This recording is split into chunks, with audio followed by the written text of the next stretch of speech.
Ada Buddhism itu duduk di atas tempat tidur dengan mata itu yang sudah tercongkel, jadi nggak ada bola matanya. Sosok Buddhism ini wajahnya hancur, pakai baju putih yang bekas cambukan-cambukan penuh lumuran darah. Nah, sosok Buddhism ini melambaikan tangan ke Rifa.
Bismillahirrahmanirrahim. Assalamualaikum warahmatullahi wabarakatuh. Sobat Kembara Sunyi dimanapun berada. Pada kesempatan kali ini kami akan bercerita tentang sebuah kisah kiriman yang dikirim oleh Sobat Kembara yang bernama Uci. Sebelum kita masuk ke ceritanya, untuk teman-teman yang nonton tayangan ini dan belum subscribe, jangan lupa untuk subscribe lebih dulu agar kami lebih bersemangat lagi dalam membuat konten-konten terbaru di Kembara Sunyi. Dan untuk teman-teman yang telah mendukung kami sejauh ini, kami ucapkan terima kasih banyak. Semoga amal kebaikan teman-teman dibalas kebaikan berlipat oleh Allah Subhanahu wa Ta'ala.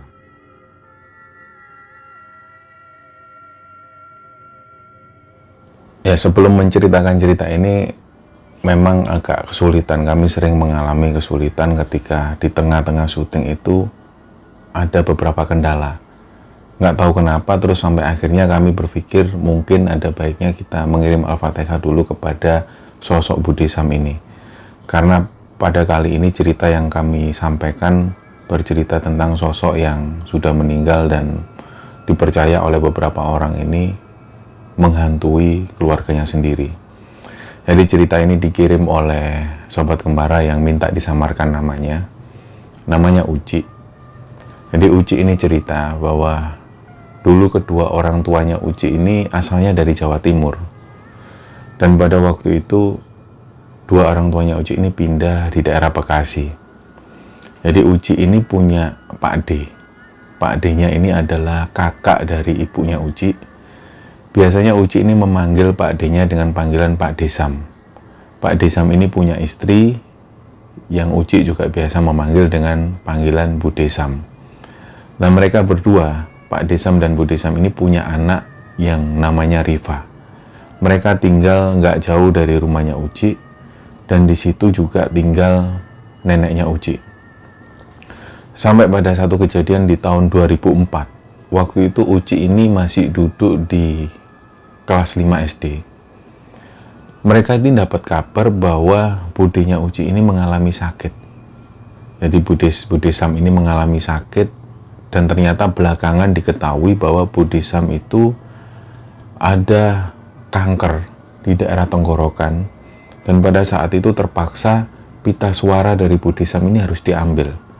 Dan di bagian leher ini terpaksa harus dilobangi dan dipasang selang. Jadi untuk aktivitas makan dan minum masuk dari selang ini. Nah, setelah menjalani proses secara intensif, perawatan-perawatan, 4 bulan kemudian Pak Desam ini mengabarkan bahwa Buddhism sudah meninggal dunia. Nah, otomatis kedua orang tua Uci ini langsung menuju ke rumah duka. Ketika sampai di sana, suasana ini sudah ramai. banyak sekali orang-orang yang ada di sana. Tapi ada pemandangan yang menurut orang tua Uci waktu itu agak berbeda. Jadi infonya adalah Bude Sam ini menganut agama yang berbeda dari keluarganya Uci.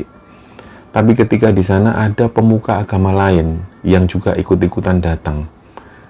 Ternyata usut punya usut, beberapa orang ini rencananya mau mengeluarkan satu benda yang ada di dalam tubuh Bude Sam.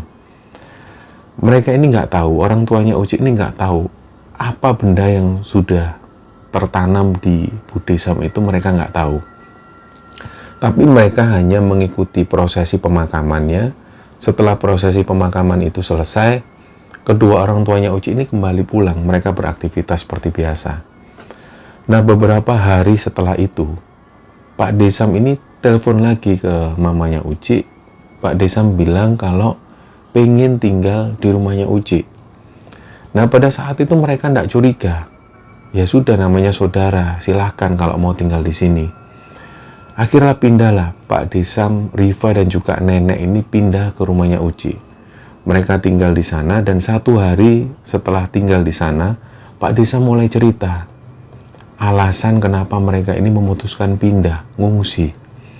Ternyata setelah Bude Sam ini dimakamkan, mereka itu mengalami satu kejadian-kejadian yang ganjil. Dan mereka meyakini bahwa sosok Bude Sam ini masih gentayangan. Nah, si Riva ini anaknya yang pertama kali cerita tentang itu.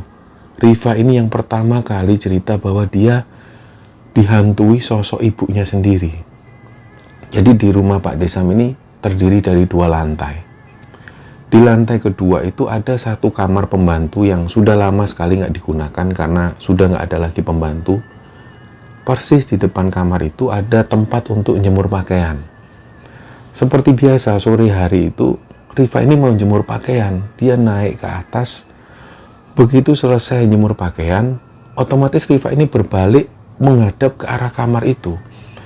Ternyata di dalam kamar itu Riva itu ngelihat sosok ibunya sendiri. Ada Bude Sam itu duduk di atas tempat tidur dengan mata itu yang sudah tercongkel. Jadi nggak ada bola matanya sosok Bude Sam ini. Wajahnya hancur, pakai baju putih yang bekas cambukan-cambukan penuh lumuran darah. Nah, sosok Bude Sam ini melambaikan tangan ke Riva. Nah, otomatis Riva itu kaget melihat penampakan ibunya sendiri seperti itu. Dia jerit turun, Pak. Awalnya Pak Desam ini juga nggak percaya dengan cerita Riva. Sampai kemudian di malam itu Pak Desam ini lagi nonton TV. Di depan TV lagi santai-santai, tiba-tiba ada orang yang jalan menuju ke toilet.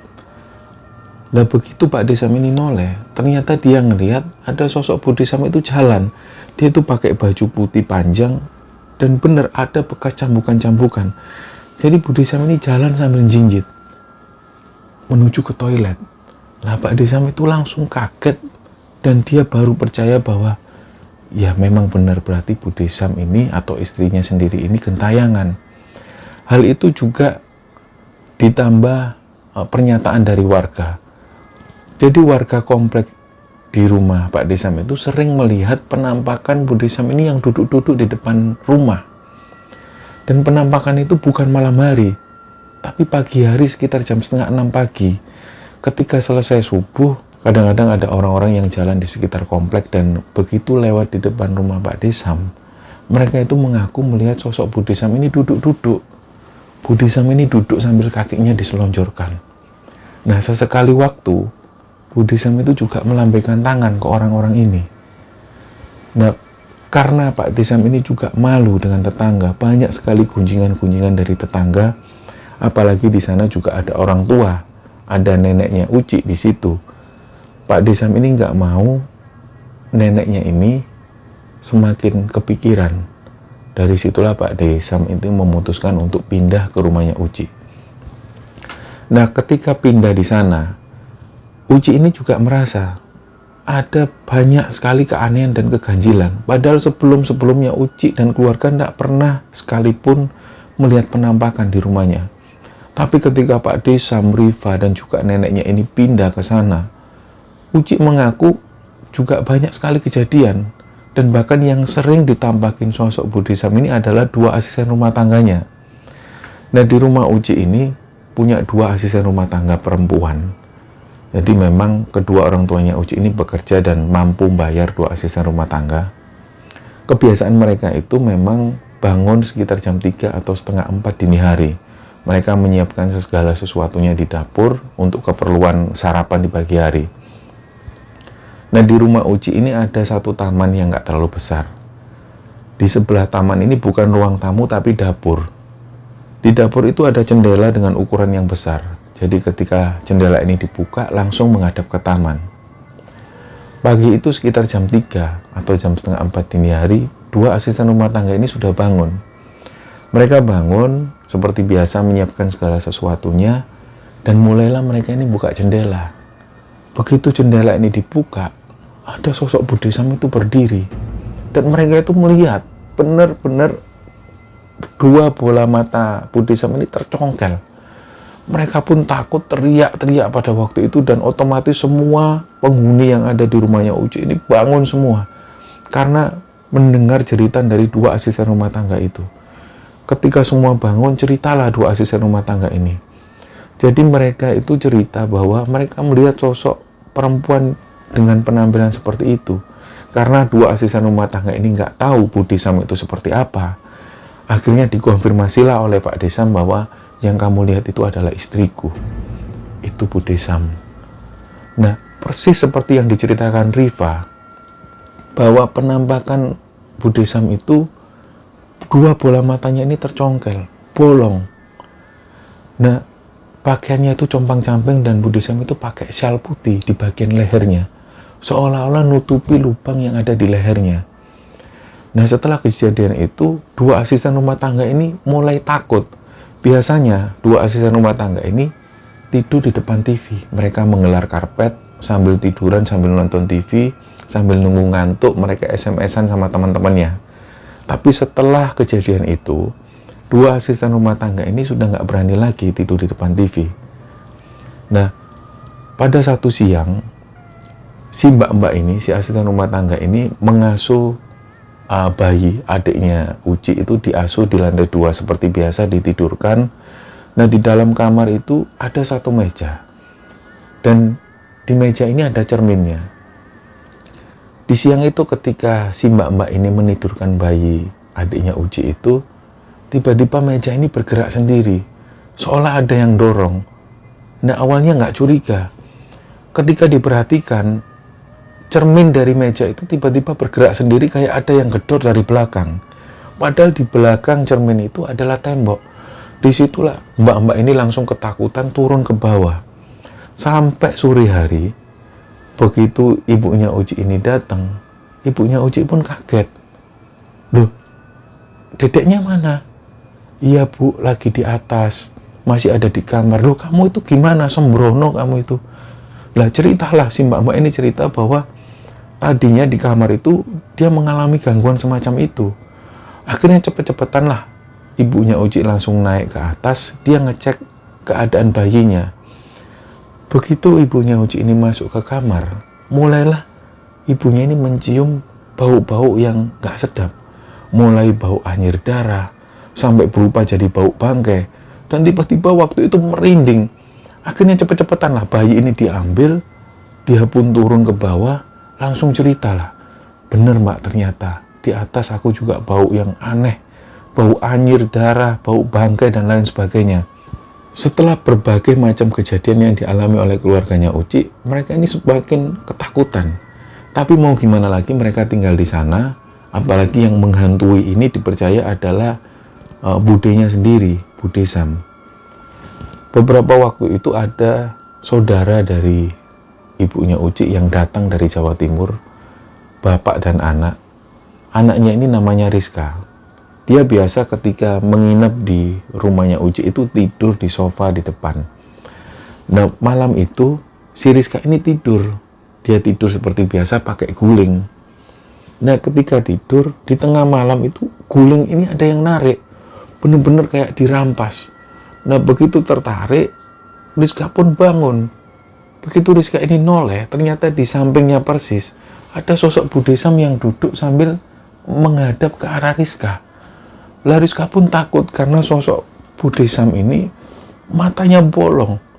Dia menghadap ke arah Rizka dengan wajah yang menyeramkan itu. Rizka pun teriak-teriak ke ayahnya, Pak, semua bangun waktu itu. Kenapa? Rizka pun cerita bahwa dia baru dihantui sosok yang seperti ini. Barulah dikonfirmasi oleh Pak Desam bahwa ya itu istriku. Memang akhir-akhir ini kami ini sering diganggu. Nah setelah kejadian itu si Rizka ini tidak berani lagi tidur di sofa. Sampai pada satu kejadian keluarga Uci ini sudah merasa gangguan-gangguan ini semakin berkurang. Nah 2 asisten rumah tangga yang tadinya nggak berani tidur di depan TV akhirnya mulai berani karena mereka merasa sudah nggak ada lagi gangguan-gangguan itu. Mereka pun kembali tidur di depan TV. Dan ketika mereka tidur, di dalam tidurnya itu mereka ini kebangun karena raut wajahnya ini kesentuh sesuatu. Nah begitu mereka bangun ternyata gaun dari Budesam itu menyentuh raut wajah mereka. Nah 2 asisten rumah tangga ini, si mbak-mbak ini begitu noleh, ada sosok Budesam itu yang lewat seperti biasa tapi wajahnya itu menghadap ke arah mereka. Dan masih dengan raut wajah yang seperti itu, mata yang tercongkel, benar-benar bolong menghadap ke arah mereka. Nah otomatis 2 asisten rumah tangga ini pun takut. Mereka ketakutan langsung teriak-teriak lagi. Setelah kejadian itu nggak berani lagi mereka tidur di depan TV. Di suatu malam itu ketika ayahnya Uci ini baru pulang, seperti biasa ayahnya Uci masuk menuju ke kamar. Ketika beliau ini mau naik ke atas tangga, ternyata ayahnya Uci ini ngelihat sosok Budesam itu jalan menuju ke atas tangga. Lah otomatis ayahnya Uci ini memberhentikan langkahnya, dia diem. Dia ngelihat betul sosok Budesam ini jalan naik ke atas tangga. Nah setelah kejadian itu ayahnya nggak cerita apapun, bahkan ke Uci, bahkan ke Pak D-nya nggak cerita apapun, dia tetap menyimpan hal itu. Nah ternyata beberapa hari setelah itu ayahnya Uci ini dihantui lagi sosok Budesam. Ketika itu di malam hari ayahnya ini pengen buang air kecil, otomatis dia turun menuju ke toilet. Dan begitu turun, ayahnya itu melihat sosok Budesam itu duduk di bawah meja. Nah, karena ayahnya ini takut, dia ngelihat dengan seksama. Sosok Budesam itu duduk persis di bawah meja, sambil diam terus. Ayahnya langsung naik ke atas, dia bilanglah ke istrinya, ada Budesam di bawah. Jangan nakut-nakutin Pak. Iya, terus gimana ini? Aku belut kencing ya. Tolong antarkan ke bawah Bu. Nggak mau. Nah karena mereka semua ini takut, akhirnya ditahan lah. Setelah kejadian yang bermacam-macam itu, akhirnya ada satu kejadian yang menurut mereka ini sudah sangat mengganggu sekali. Jadi si Rizka tadi, yang tadinya tidur di sofa, karena sudah nggak ada gangguan lagi, Rizka itu tidur lagi di sofa. Dia tidur di sofa, dan malam itu Rizka ini kebangun karena seolah ada yang memperhatikan. Begitu Rizka ini buka mata, di depan Rizka persis itu ada wajahnya Budesam itu yang ngelihat ke arah Rizka. Saking kagetnya Rizka melihat wajah dari Budesam yang begitu menyeramkan dengan mata yang bolong dan gak ada bola matanya. Rizka itu teriak-teriak lagi sampai ketakutan. Keesokan harinya ibunya Uci ini sudah gak tahan lagi. Ibunya pun pergi menuju ke Bogor menemui satu kiai. Ada satu kiai yang punya pondok pesantren di sana. Dijemputlah kiai ini menuju ke rumahnya Uci, ceritalah semua. Jadi ibunya Uci cerita ke kiai ini bahwa sering kali ada gangguan-gangguan. Nah setelah itu kiai dan para santrinya itu mendoakan rumah tersebut, dibaca-bacakan sesuatu. Dan setelah kejadian itu mereka merasa bahwa gangguan-gangguan ini berangsur menurun. Sudah nggak ada lagi gangguan-gangguan ekstrim semacam itu. Meskipun masih ada sekelebatan-kelebatan yang lewat. Tapi mereka meyakini sosok yang seperti Budesam ini sudah nggak lagi muncul. Dari situlah mereka mulai merasa agak lega dan beberapa bulan setelah itu akhirnya Pak Desam ini kembali ke rumahnya. Nah cerita inilah yang dibagikan oleh Uci kepada Kembara Sunyi. Uci sendiri bercerita di emailnya itu meyakinkan bahwa cerita ini nyata. Dan Uci pada saat itu menjadi saksi mata tentang kejadian ini. bahwa mereka meyakini sempat Budi Sam itu ketika meninggal masih menghantui keluarganya. Nah, semoga cerita ini bisa diambil hikmah dan bisa diambil kesimpulan oleh teman-teman semua. Mohon maaf kalau ada salah-salah kata. Wassalamualaikum warahmatullahi wabarakatuh.